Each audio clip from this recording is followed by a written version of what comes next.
umukozi w'Imana.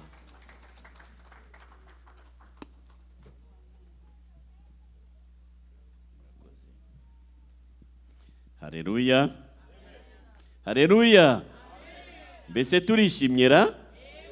Niba tubyishimye tugaragariza ibiganza byacu Imana tuyereka ko tuyishimiye. Haleluya. Haleluya. Niba turi hano mu nzu y'Imana, ni Imana yabiduha, Imana ishimwe. Hari abaryamye babyuka basanga barwaye. Hari n'abandi bagize ibibazo bitari bimwe, ariko turi hano imbere y'Imana, Imana ishimwe. Ndagira ngo nibuke no kuvuga ko mwarimu wacu Wilson ararwaye, tumwibuke tumusengere. Yari yishimiye kubana natwe akanezerwa, agashima Imana nk'uko dushima Imana. Ariko ibyo ntiyabigirwe, si uko Imana imwanga, nuko Imana yabishatse gutyo, kandi ibishaka byose ni byiza. Kuko ijambo ry'Imana rivuga ngo shukuruni Mungu kwa kila jambo, ngo mubibaho byose duhore dushima Imana. Byaba ari bitunezeza, byaba ari bitubabaza, duhora dushima Imana, akaba ari ishyirwa imbere. Imana ishimwe cyane. Ndagira ngo mwumvise, mwubatswe nk'uko nanjye nubatswe n'ijambo ry'Imana.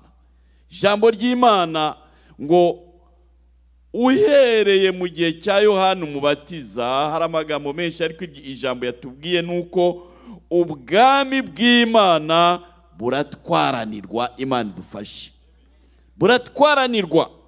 Ntabwo ari ukugenda ngo bya bindi ngo twaremewe kuzajya mu ijuru, ngo niho tuzabiteka ryose abantu bakagenda twaremewe kuzajya mu ijuru niho tuzaba iteka, ukumva nibyo bikaba birahagije. Oya, ugomba kubirwanira, ugomba kubiharanira kugira ngo uzajye. Imana idufashe. Noneho ijambo tugiye kuganiraho nuko tugiye kuganira ko Imana niyo iturwanirira. Imana niyo iturwanirira. Itaturwaniriye twazatsindwa mu rugendo. Noneho iryo jambo tubona Abayahudi barabyibukaga mu ndirimbo, mu ijambo ry'Imana, muri byose. Reka turebe Zaburi y'124. Zaburi y'124 niyo tugiye gusoma. Ikiganiro cyacu kiraba gishingiye kuri iyo Zaburi, nubwo hari indi mirongo tureba. Zaburi y'124, mu Kirundi muyita Zaburi. Zaburi. Reka umuntu umwe dusomere mu Kirundi, nanjye ndaza gusoma mu Kinyarwanda. Ufite Bibiliya y'Ikirundi bamwegereza microphone agasoma, kuko ntabwo duhuje amagambo amwe, agenda anyurana kubera ururimi rwacu. Reka adusomere umuyobozi yari hano. Reka dusome mu izina rya Yesu Kristo. Zaburi 124, duhere ku murongo wa mbere nyene. Haravuga ngo iyaba Uhoraho atari we yari mu ruhande rwacu, nabe ari ko Abisirayeli bavuga none. Kabiri, iyaba Uhoraho atari we yari mu ruhande rwacu, hamwe abantu badukurira hasi baba baratuyongobeje tugahona tukibona, hamwe uburake bwabo bwarurumba kuri twebwe. Kane, amazi aba yaraturengeye rwose, isuri iba yararenze ku bugingo bwacu. Gatanu, amazi asuriranya aba yararenze ku bugingo bwacu. Gatandatu, Uhoraho ashemagizwe, atadutanze ngo tube inyama z'amenyo yabo. Indwi, ubugingo bwacu bukize nk'uko inyoni iva mu mutego w'abatezi. Umutego uracitse, natwe tuvamwo turarokoka. 8 ugutabarwa kwacu kubonerwa mu izina ry'Uhoraho yaremye ijuru n'isi. Amen. Amen. Reka nanjye some no mu Kinyarwanda twumve, biratuma tugenda twumva icyo Imana itubwira hano. Iyaba Uwiteka atari we wari uri mu ruhande rwacu, aba ariko Abisirayeli bavuga none. Iyaba Uwiteka atari we wari uri mu ruhande rwacu, ubwo abantu baduhagurukiraga baba baratumize bunguri tukiri bazima, ubwo umujinya wabo wacanwaga kuri twe, amazi aba yaraturengeye rwose, isuri iba yaratembye ku bugingo bwacu, amazi yihindurije aba yaratembye ku bugingo bwacu. Uwiteka ahimbazwe, utadutanze kuba nk'umuhigo w'amenyo yabo, ubugingo bwacu bukize nk'uko inyoni iva mu kigoyi cy'abagoyi. Ikigoyi kiracitse, natwe tuvamo turakira, gutabarwa kwacu kubonerwa mu izina ry'Uwiteka waremye ijuru n'isi. Amen. Ibi ni ukuri kuriho ko Uwiteka ni ujya uturinda, ni ujya udutabara mu ntambara zacu za hano mu isi. Twibuke ko mu gihe turi mu isi, ubuzima bwacu bumeze nk'ubw'umuntu uri ku rugamba, uri mu ntambara. Iyo umuntu yagiye mu ntambara agataha amahoro, yumva anezerewe cyane. Iyo umuntu yagiye mu rugamba aba yiteguye ko ashobora kurugwamwo. Hari n'ababa bari intwari ari ibihangange, bakaba bamuzi nguriya ni generali wigishijwe iby'intambara mu gihugu iki n'iki, cyigisha ibintu bikomeye ku buryo uwo nguwo yayoboye urugamba ni igihangange. Nta uhangara kurwana nawe, nta n'uhagarara imbere ye, uwo nguwo ni umurwanyi kabuhariwe. Ariko nyamara kuko urugamba rutoroshye, intambara itoroshye, hari igihe bibaho yuko uwo nguwo ari we intambara igitangira aba ari nawe ubu wa mbere gupfa, agapfa kuko intambara ari mbi. Ubwo ni ubuzima bw'umubiri. Twebwe intambara turwana ni intambara y'umwuka, ni intambara y'umwuka. Iyo ntambara y'umwuka ikomeye cyane kuruta iy'umubiri, kuko ijambo ry'Imana riratubwira ngo ntiturwana n'abafite inyama n'umubiri n'amagufwa, turwana n'imyuka mibi igendagenda hafi yacu, ntabwo tuyibona. N'ubu ngubu iri mu rusengero, ishobora kuba iri kurekereza ikikora, ntuyibone, ariko mu maso y'umwuka turayibona. Haleluya. Kandi mu gihe cyose igendagenda, Bibiliya iratubwira ngo Satani aba agenda ashaka uwaconshomera nk'intare, nk'uko intare iconshomera umuhigo wayo. Noneho Abayahudi nabo bahuye n'intambara, bagiye babona intambara nyinshi, ndetse uhereye bava mu Egiputa. Tubibona mu gitabo cyo Kuva igice cya 14, tubona ko bavuye mu Egiputa. Ntabwo Abanyegiputa bari banezerewe nuko bava mu bubata bwabo, kuko nibo bari abakozi babo, nibo babahingiraga, nibo babubakiraga, nibo mu bundi buryo ni nkabo imashini yakoreraga Abanyegiputa. Noneho kugira ngo baveyo, bagombye guhura n'ukuboko kuremereye kw'Imana, bahindishwa umushyitsi n'ukuboko kw'Imana. Mu iherezo babarekura batabyishimiye, baragenda. Kuko Imana iyo yahagurutse ikurwanirira, ninde wareka kumva ibyo yategetse? Haleluya. Iyo Imana yahagurutse ikurwanirira, ninde wahangana nayo? Ntawe.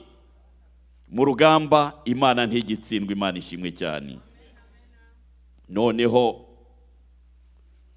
Imana mu iherezo yaratsinze Farawo, aratsindwa, arabareka baragenda. Ariko bageze mu nzira ati, harya niki cyatumye nabarekeye iki? Ijambo ry'Imana riratubwira, nusoma mu Kuva igice cya 14, yatoranije bamwe bo mu ngabo ze bakomeye cyane, kandi ngo Abanyegiputa bari abarwanyi bakabuhariwe. Arobanura abarwanira ku mafarashi, arobanura bazi kurasa bitangaje, arobanura abarwana ku buryo bwose. Arabohereza ati, mugende mubarimbure, kandi mubereke ukuboko kwacu ko gukomeye. Ariko Uwiteka yabwiye Mose ati, wigira ubwoba. Mu gice cya 14 umurongo wa 14 haravuga ngo Uwiteka ari bubarwanirire, ngo namwe mwicecekere. Mwicecekere. Hari igihe uhura n'intambara ukagira ngo kuvuga amagambo menshi niwo muti. Ugenda ubwira umuntu, yewe shana ragowe, uzi ukuntu abantu bari kumvuga, uzingira naka, urya dusengana aravuga amagambo ameze gutya, yewe urabizi umuyobozi manesha ngo burya nta nkunda. Numvise umuntu aza kumbwira. Ayo magambo ntacyo afasha. Mose ati, Uwiteka ari bubarwanirire, namwe mwicecekere. Iyo bikomeye bigeze icyo gihe, umuti w'iyo ntambara ni uguceceka. Ceceka. Tubibona henshi muri Bibiliya, Imana itanga inama yo guceceka. Abisirayeli bajya kurwanya Yeriko. Simbabwira umurongo muhashake. None byagenze bite? Imana bategetse kuzenguruka Yeriko inshuro zingahe? 7. Ariko yababwiye ko nta ugomba kuvuga, kandi Yosuwa yarabyubahirije. Ijambo ry'Imana riratubwira ngo barazengurutse inshuro ya mbere, iya kabiri, iya gatatu. Uretse ko hari akamuzika gatoya k'abatambyi bari bafite za trompete, bavuga ngo iki mu Kirundi? Trompete ni ukuvuga amakondera. Mu Kinyarwanda sinzi niba mu Kirundi bavuga gutyo, sinzi. Inzamba. Baririmba n'akamuzika gatoya, bari sinzi umuzika w'indirimbo baririmbaga iyo ari, ariko bararirimbaga, byerekana murareba agaciro k'indirimbo yo turirimba mu nzu y'Imana. Imana irabikunda. Haleluya. Noneho ngo n'akamuzika gato baririmba gusa, n'inzamba mbese iririmba gahoro, barazenguruka kugeza ubwo bazengurutse 7. Kandi ijambo ry'Imana riratubwira ngo Yeriko yari yubatswe cyane. Ugeranije icyo gihe uko bubakaga, yari yubatswe n'amabuye yagerekeranije, bayafatishije ibintu bikomeye ku buryo gupfa kuza kuharwana. Murazenguruka uririmba, murazenguruka mucecetse. Iki gihe abantu baguseka bavuga ngo uri yarwaye mu mutwe. Wowe urabona hano wagoswe n'inkike z'amabuye, ukagenda uririmba gusa, ubundi abantu bari kugenda ngo uje kurwana. Urarwana iki? Ariko urugamba rw'Imana ntabwo Imana igitsindwa. Niba Imana iri mu ruhande rwawe, icecekere utuze. Noneho Imana mu iherezo yarabatsindiye, harasenyutse kandi barinjira. Noneho uyu muririmbyi wanditse iyi ndirimbo ya Zaburi, hejuru twabonye nuko bayita ngo ni indirimbo ya Dawidi y'amazamuka. mu cyongereza bavuga ngo songs of ascent, mu gifaransa ni cantique de pèlerinage, ni indirimbo mu kinyarwanda bavuga y'amazamuka, sinzi mu kirundi bavuga ngo iki, ariko ni nko kuvuga ngo ni indirimbo baririmbaga bari mu rugendo. Ubundi nk'uko tuzi Isirayeli ni nk'uko bavuga Amerika cyangwa u Rwanda cyangwa u Burundi, ariko inzu y'Imana yabaga iri Yerusalemu. Ni ukuvuga ngo nk'uko bavuga ngo urusengero abantu bose bajya gusengeramo ruri i Kigali cyangwa ruri i Bujumbura. Abantu bavaga mu ntara zo hirya hino rero bagiye kujya gusengera aho ngaho. Iyo bagendaga baririmba indirimbo kugira ngo abantu bataza kuyoba bakagwa mu mitima yabo, bakagwa bavuga utundi tugambo. Bagendaga biririmbira izi ndirimbo, niyo mpamvu bayita indirimbo y'amazamuka. Bagendaga baririmba. Noneho hano iyi ndirimbo y'amazamuka iri mu kwibuka. Uyu muntu aribuka, uyu wayihimbye aribuka iby'Imana yakoze. Aravuga ngo iyaba Uwiteka atari we waruri mu ruhande rwacu. Noneho akongera ngo aba ariko Abisirayeli bavuga none. Reka mpindure gato. Iyaba Uwiteka atari we waruri mu ruhande rwacu, aba ariko abakristu bara RBF bavuga none. Haleluya. Cyangwa nongere mpindure, iyaba Uwiteka atari we wari mu ruhande rwanjye, ngo mbwire umugore wanjye aba ari kuvuga none. Cyangwa se mbwira abana banjye aba ariko muvuga none. Cyangwa ubwire abana bawe, ubwire madamu wawe, ubwire umugabo wawe, ubwire abana bawe ngo Uwiteka iyo ataza kuba mu ruhande rwacu aba ariko tubivuga none. Haleluya. Iri jambo niwe ribwira, ni jyewe ribwira. Kubera iki? Nibuka ibyo nahuye nabyo, intambara nahuye nayo. Nararwaye ndareremba, ngarukira ku rupfu, ngarukira ku gituro, ngaruka ngeze aho numva nta byiringiro ko ndi bupfe, cyangwa ndakena ngeze ubwo mba nk'umutindi. Yewe nagize ibibazo bitari bimwe, ariko uyu mwanya akaba wo kwibuka ngo Ezekiyasi we, yewe nakawe, yewe nyiranakawe, iyo Uwiteka atari bube mu ruhande rwawe none biba bimeze bite? Imana idufashe. Haleluya. Noneho arakomeza ngo ubwo abantu baduhagurukiraga. Iyo abantu baguhagurukiye ari benshi uribaza uko bimeze. Burya kubivuga biroroshye, ariko mu bikorwa birakomera. Ngo ubwo umujinya wabo wacanwaga kuri twe. Ubundi Abayahudi ni ubwoko kuva bwatangiriye mu rwango. Ntawubakunda, ntawabishimiye. Yemwe n'ubu kugira ngo babeho barinzwe n'uko Imana ibishaka. Navuze ngo turinzwe n'Imana, turiho kubw'Imana. Imana niturinze. Haleluya. Iyi Imana ishaka kukurinda ifite uburyo bwinshi ikoresha. Rimwe biraturenga, ntumenye ibyo ari byo. Hari intambaraga yo mu mwuka Imana iriho iri kurwana, twe twicecekeye tutazi bitubaho. Hakaba hari intambara iteye ubwoba yaka umuriro, Imana igufunguye amaso ngo reba ibigukikije biri kukurwana. Gusinzira bya birangiye, ntushobora gusinzira.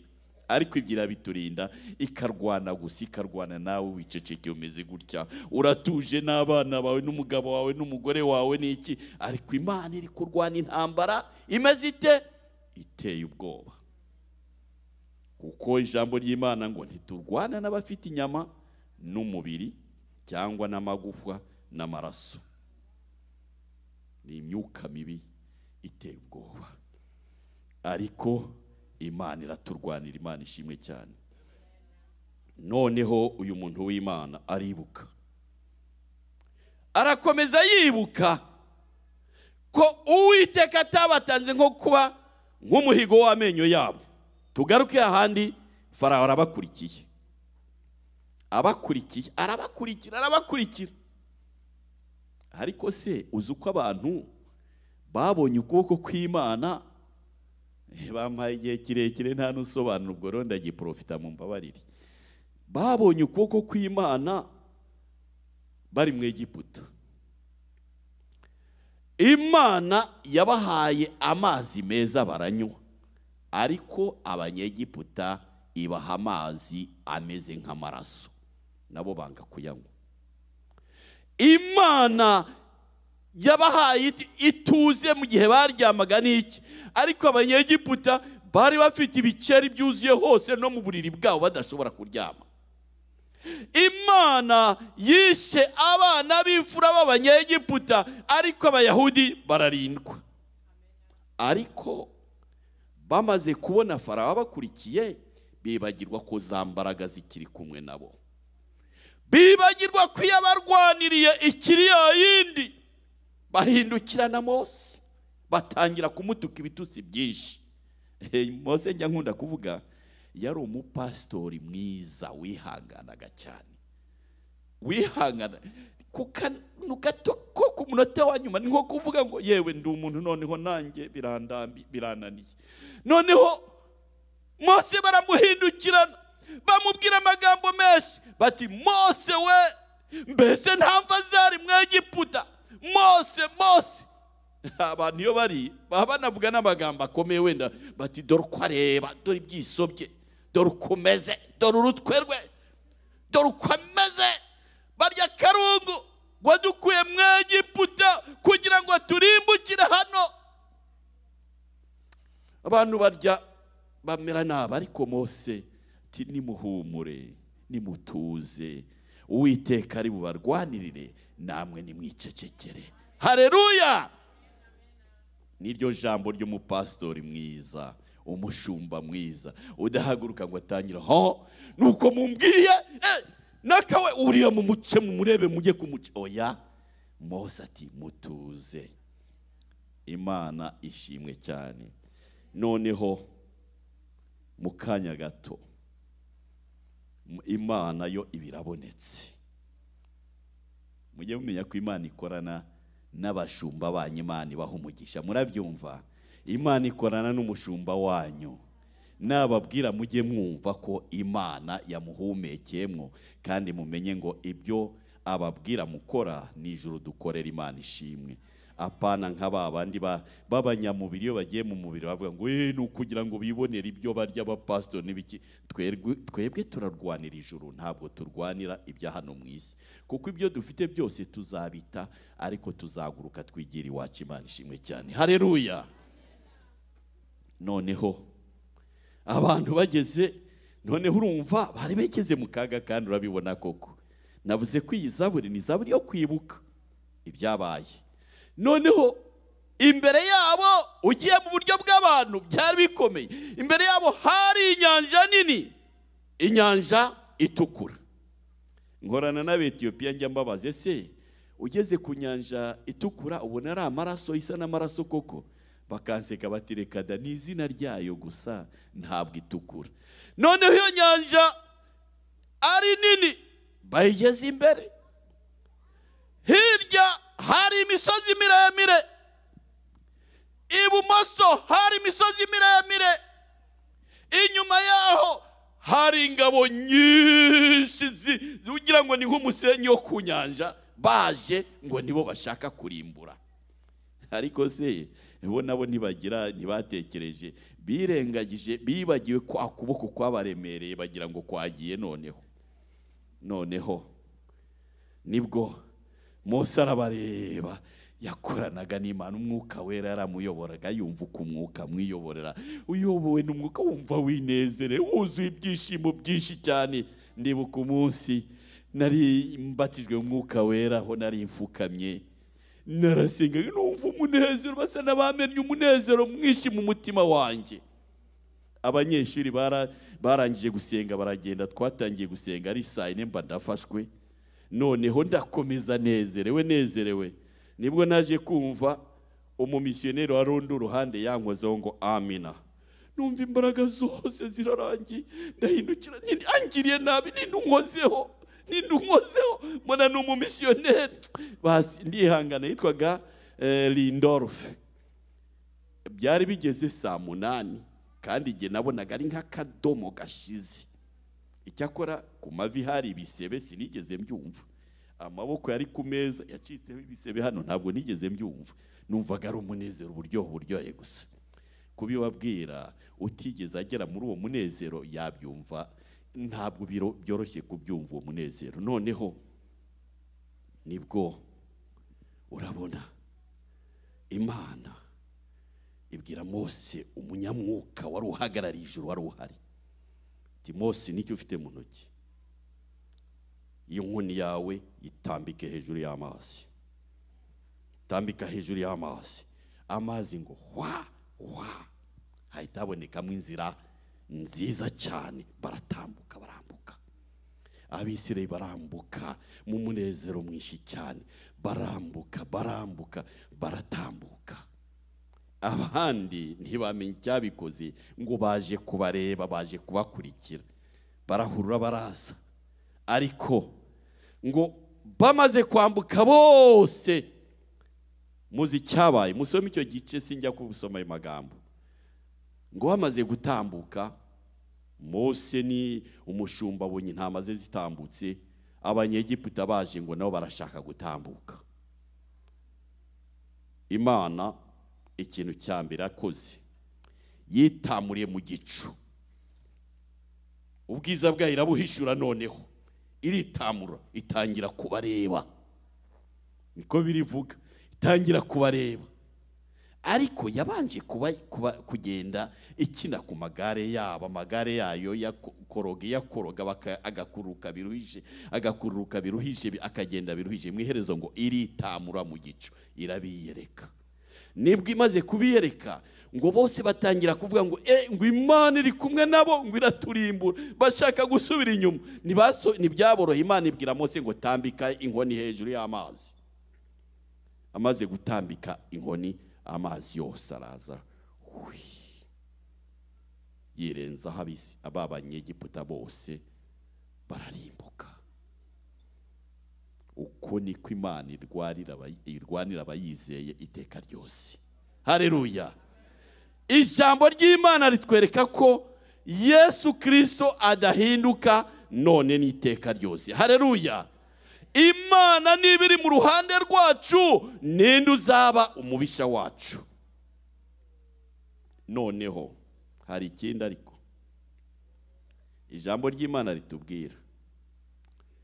Imana, rya jambo twumvise ngo ijuru rugibwamwo n'iki? N'intwarane. Ijambo ry'Imana ritubwira mu kubara igice cya 13, ugisome nkiguhaye nka devoir, nka homework, nugera mu rugisome. Kitubwira uburyo ki Mose yohereje abatasi bajya gutata i Kanani ngo barebe icyo gihugu bagiye kujyamo uko kimeze.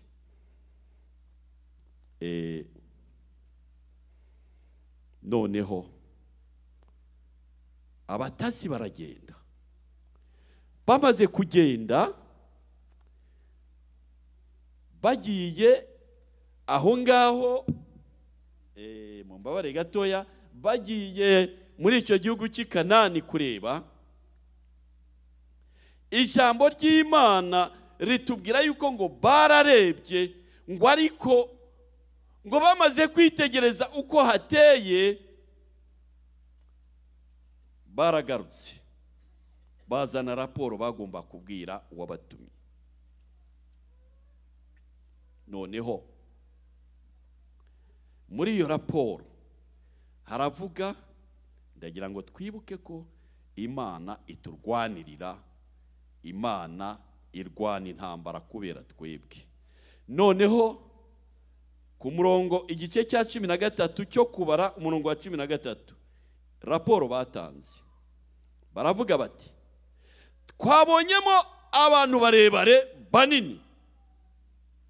Abo bantu ni bandi? twabonye Abanaki bakomotse mu bantu barebare banini, twibonaga tubamezeho nk'inzige, nabo bakabona tumeze nkazo. Iryo jambo rifashe bya bindi byose Imana yakoze ribihinduye zero. Iryo jambo ni nko kuvuga ngo bya bikorwa yakoreye mu Egiputa, kwa kubarinda mu Egiputa, kwa kubarinda hariya bambuka inyanja itukura, iryo jambo ribihinduye zero. Mbese turi kumwe? Ibyo ntabwo bituma Imana yihangana. Nawe uri umuntu, ibaze wagerageje gukunda umugore, umukorera byose ngo umwereke ko umukunze, ariko mu iherezo byose akabihindura zero, ni nkaho ntacyo umariye. Wagerageje gukunda umugabo, ukamurebera n'amakade, ariko byose akagaragara ko abibonye nka zero. Wakunze umuturanyi wawe, ugerageza kumutura, ugira ute, ariko ikindi rimwe ukumva kubwira ijambo rihindura byose zero. Nk'umuntu uzabyitwara mute? Imana ibyumvise birayirya cyane. Nibwo ahandi iravuga, ibwira Mose ati, Mose, usome iki gice cya 13 n'icya 14 ukomeze, ngo nzihanganira ubu bwoko kugeza ryari? Ngo birengagije ibikorwa byose nabakoreye. Noneho ariko haboneka abantu b'intwari, Yosuwa na Kalebu. Iyo habonetse abantu bameze batyo, bashobora gukiza umurwa wose, abantu ibirundo n'ibirundo. Haleluya. Noneho Yosuwa na Kalebu barahaguruka bati, bikubita. Ubwo abantu bari banafashe n'umugambi wo gutera Mose amabuye. Noneho Mose, Yosuwa na Kalebu bikubita hasi, baravuga bati, mw'abantu mwe, Uwiteka yaraturwanire, twabonye ukuboko kwe. Niba Uwiteka muri mu ruhande rwacu, bariya koko twababonye abo bantu ni banini, twabonye bateye ubwoba, ariko Uwiteka niba ari mu ruhande rwacu, tuzabarya nk'umutsima. Haleluya. Tuzabarya nk'umutsima. Imana ngo irishima cyane, iranezerwa ku buryo yaje gufata umwanzuro ngo Mose, abo bantu babonye imbaraga zanjye, ibyo bavuze, kwa kundi bavuga ngo utuzanye gupfira hano mu butayu n'abana bacu n'iki byose, ati abo bantu ndabibemere bazagwa mu butayu, ntabwo bazabona icyo gihugu cyanjye nateganije kuba. Ngo ariko Mose na Kalebu bagaragaje gukiranuka kwanjye, nibo bazajya. Ngo kandi ababazwe bose kugera ku myaka 20 nta n'umwe uzareba icyo gihugu. Ngo urwo rubyaro baborogaga, ngo bafite ubwoba ngo bazapfa, ngo urwo nirwo nzihera icyo gihugu. Imana ishimwe cyane. Noneho urumva Imana burya tugenda twikinisha, ariko ikatwihangana, ariko hari naho kwihangana kwayo kurangira iyo dukomeje kunangira imitima yacu. Imana idufashe. Noneho mumbabare gatoya,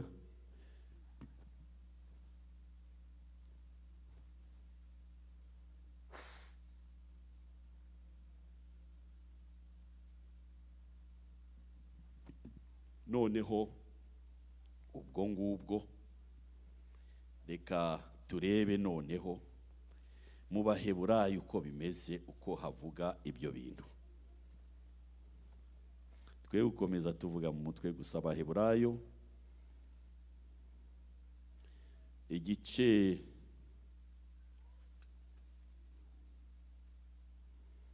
Abaheburayo, rwandiko rwandikiwe itorero ry'Abaheburayo cyangwa Abaheburayo, igice cya 12 umurongo wa 25 n'umurongo wa 28 kugeza 29. Ndagira ngo udusome. Ari hehe? Ndabona Damien ntahari, ariko reka mpasome basi. Haravuga ngo ku murongo wa 25 haravuga ngo mwirinde mutanga kumva iyo ivuga, ubwo babandi batakize kuko banze kumva iyababuriye iri mu ijuru. Nkanswe twebwe niba dutera umugongo ituburira iri mu ijuru. Imana idufashe. Ku murongo wa 20 noneho n'8 kugeza wa 29 aravuga ngo nicyo gituma ubwo twakira ubwami butabasha kunyeganyezwa, dukwiriye gukomeza ubuntu bw'Imana kugira ngo tubone uko dukorera Imana nk'uko ishaka, tuyubaha tuyitinya, kuko Imana yacu ari umuriro ukongora. Imana idufashe. Hari abantu bamenyereye Imana, ukabona abantu bamenyereye Imana kwaba ari kuyirahira, akantu gato bakaba barahiye izina ry'Imana, agakoze gato bakaba barahiye izina ry'Imana. Ntabwo Imana imenyerwa, ntabwo Imana imenyerwa. Abayahudi bo bari bazi nuko iteye ubwoba no kuvuga izina ryayo, ntibabitinyukaga. Ariyo mpamvu mubona muri Zaburi zimwe iyo bandika, umuririmbyi araririmba akagira ngo izina rye ni ya, agahita yifata ntakomeze. Yase bishatse kuvuga iki? Ni ukuvuga ngo yashaka kuvuga yaragiye kwerura ngo avuge ngo izina rye ni Yahwe, akamenya ko ni rya zina ryera, agahita garuka agafata ururimi rwe. Ni nabyo mubona no mu mvugo tuvugira tuvuga ngo haleluya, haleluya, bimeze bityo naryo. Haleli ubundi ni inshinga yo gushima, noneho uyitondaguye bavuga halelu, halelu. Ubwo ni mu bwinshi, mwebwe ndi kubabwira ni mushime. None iyo bongereye ya, ni ukuvuga ngo mushime nde? Mushime Uwiteka. Iyo babyongera rero kubera icyo cyubahiro cy'Imana cyababayemo kandi bagomba gutinya, iyo bitagenda gutyo bagomba kuvuga ngo haleluya we, ni mushime Yahwe. Ariko kubwo kubaha Imana no guhindura umushyitsi imbere yayo baravuga ngo haleluya. Turi kumwe? Noneho Imana yitwizeye ni Imana irangwa n'urukundo, itapfaga kugerwaho, ntawapfaga kuyegera. Mu bihe byashize mwibuke uko ndetse ngo yiyeretse Abisirayeli ku musozi.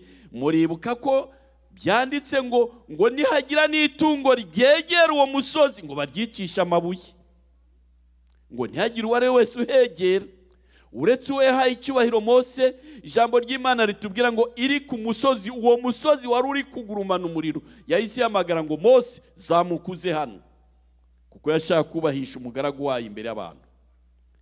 Noneho iyo Mana nubwo yabibonye gutya, yararebye iti ntabwo nzahora ndi Imana itinyitse iteka ryose, abantu banjye bazarimbuka, reka ndebe umuntu umwe uzampuza n'abo bantu. Yabikoze mu gihe cya Mose, itoranya Mose. Mu gihe cyacu irareba iti mbese bizagenda bite n'ubundi ko abantu banjye ari benshi, bagombye gukizwa ari benshi, none bizagenda bite? Nzahora mpakato abanyamahanga ngo nabatakebwe bazarimbuke? Nibwo yahisemwo irareba iti mfite urukundo rwanjye rwa nyuma. Nibwo mu Giswahili bajya baririmba ngo ni mwisho ya upendo. Uwo ni mwisho ya upendo, ngo niryo herezo ry'urukundo, nicyo kimenyetso cy'urukundo rwa nyuma yari isigaranye. Noneho ifata umwana wayo w'ikinege, iramubwira ngo genda ucungure bariya bantu. Haleluya. Yesu aramanuka noneho ngo aza ameze nk'abantu, asa n'abantu, yicisha bugufi. nibwo abahanuzi bamuvuzeho baravuga muri Yesaya ngo ibyaha byacu nibyo yazize, ngo kandi ngo ntabwo twabonaga afite ubwiza ngo bwatuma tumwifuza. Ni ukuvuga bamurebye, urabizi abantu barananiranye. Umuntu arareba ati niba babona uri umuntu ugaragara mwiza mu maso w'igihangange ukomeye, nuza iwanjye ndaguha intebe. Uriya ni umunyacyubahiro, ndamuha intebe. Ariko babonye ari umuntu uciye bugufi, mu maso he ntabwo ari ahantu hagaragara cyane, si umuntu utinyitse, nuko Bibiliya ibishaka kuvuga ni iki bishaka kuvuga ngo uko twamurebaga ngo ntiyari afite ubwiza butuma tumwifuza, ngo ndetse ngo twebwe twamutekereje nk'uwakubiswe n'Imana agahetamishwa nayo. Ariko umwanditsi aravuga ngo nyamara intimba zacu n'ibyaha byacu nibyo yishyizeho. Haleluya! Nibyo yishyizeho. Kubera iki? Kugira ngo umwizera wese atarimbuka ahubwo ahabwe ubugingo buhoraho. Haleluya! Umwizera wese uwo yaba ari we wese, umwizeye wese atarimbuka. Haleluya! Nashaka be akambwa kagenda gatya, nashaka bari umuntu ufite amatwi maremare ameze nk'ayipunda, numvise imigani bavuga gutyo, nashaka bafite n'ikintu kimeze gutya, ariko umwizeye wese kugira ngo atarimbuka. Nuko muri Yohana igice cya 3:16 ngo kuko Imana yakunze abari mu isi cyane byatumye itanga umwana wayo w'ikinege, kugira ngo umwizera wese atarimbuka ahubwo ahabwe ubugingo buhoraho. Amen. Ngo ariko utamwizeye ngo uwo nguwo aciriweho iteka. Ngo ariko ukimucireho iteka si uko Imana ishima kumuciraho iteka, ahubwo nuko nyine yakinyuye, yasuzuguye urukundo rw'Imana. Imana idufashe. Ndagira ngo dutekereze, Imana iraturwanirira, Imana irakurwanirira. Wabimenya utabimenya, Imana irakurwanirira. Ariko hari icyo ugomba gukora, gutera intambwe kugana Imana.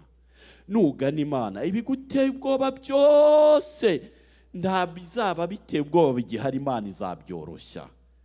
Ibyo wikangaga byose bizakurwaho, ibiteye ubwoba byose bizakurwaho. Kubera iki? Urukundo rwayo nirwo rutubeshejeho. Haleluya! Urukundo rwayo. Kandi uteye intambwe imwe, Imana itera ebyiri gusanga, kandi ikaguhobera, iguhanagura mu maso ngo mwana wanjye humura ndagukunda, humura ndagukunda mwana wanjye. Haleluya! Imana irankunda, Imana iragukunda, Imana iradukunda. Imana ni nyarukundo, Imana igira neza. N'ubu turi hano, nubwo twavuye iwacu, ntabwo yaturetse. Iyo Mana iri hano, kandi umunsi ijwi ryayo rizahamagara, natwe tuzagenda tunezerewe tujya kwisanganira. Haleluya! Aho turi mu isi yose, aho tuteraniye, biradusaba guhora turi muri contact nayo, in touch with the God. Tube duhorana nayo iteka ryose. Ndagira ngo sinkomeza, ndumva ndarangirizaho, ariko ndagira ngo nkubwire rya jambo bakubwiye nanone. Ijuru riratwaranirwa, intwarane zirigisha mu imbaraga.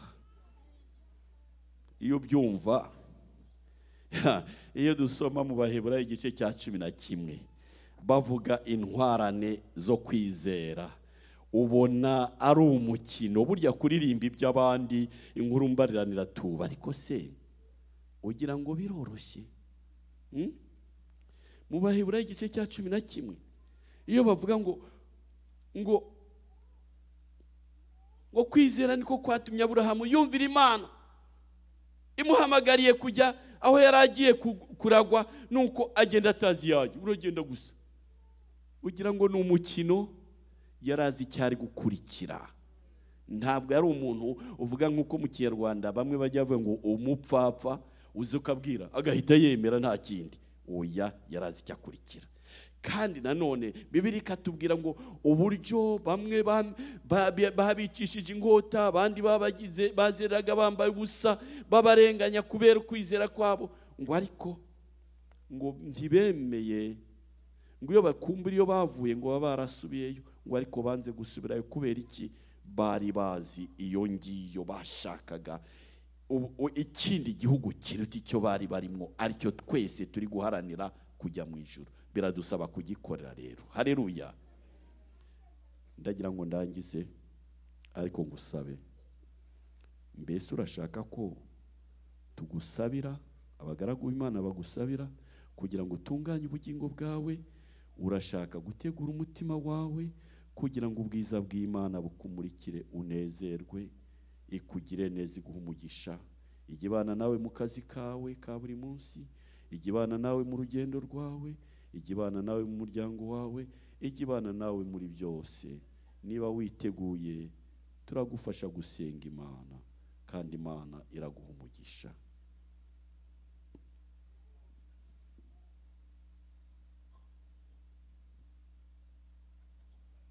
Reka duhaguruke dusengere hamwe. Duhaguruke dusengere hamwe. Ndasaba abagaragu b'Imana begere hafi babasabire.